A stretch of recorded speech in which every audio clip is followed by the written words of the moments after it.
എല്ലാവർക്കും സ്വാഗതം. ഇന്ന് വളരെ സിമ്പിളും ഹെൽത്തിയുമായ ഒരു ബംഗാളി ഡിഷ് നോക്കിയാലോ. അതിന് വേണ്ടത് 2 വഴുതനയാണ്. ഇത് വളരെ കനം കുറച്ച് അരിഞ്ഞെടുക്കുക.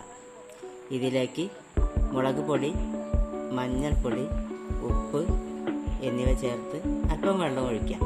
നന്നായി കുഴച്ചെടുക്കുക.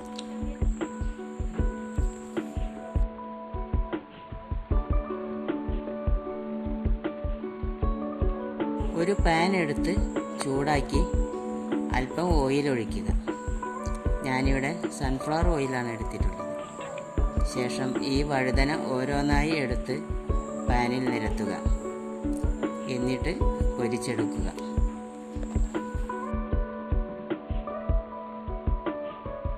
ഒരു ബൗൾ എടുത്ത് നമ്മൾക്ക് ആവശ്യമുള്ള അത്ര തൈരെടുക്കുക. അതിലേക്ക് പൊരിച്ചെടുത്ത വഴുതന ചേർക്കുക. ശേഷം ഉപ്പ് കൂടി ചേർത്ത് നന്നായി മിക്സ് ചെയ്യുക.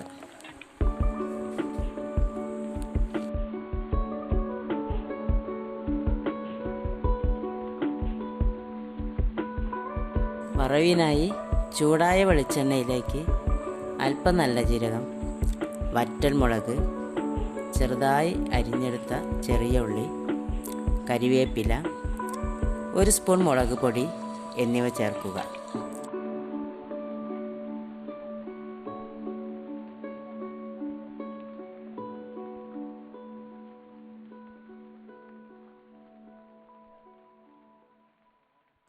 ഇത് തൈരിലൊഴിച്ച് ചെറുതായി ഒന്ന് ഇളക്കുക. ചോറിൻ്റെ കൂടെ കഴിക്കാൻ പറ്റിയ ഒരു അടിപൊളി ഐറ്റമാണ് ഈ കറി. എല്ലാവരും ഒന്ന് ഉണ്ടാക്കി നോക്കൂ. തീർച്ചയായും നിങ്ങൾക്ക് ഇഷ്ടപ്പെടും. വീണ്ടും മറ്റൊരു വീഡിയോയിൽ കാണാം. ലൈക്ക് ചെയ്യാനും സബ്സ്ക്രൈബ് ചെയ്യാനും മറക്കരുത്.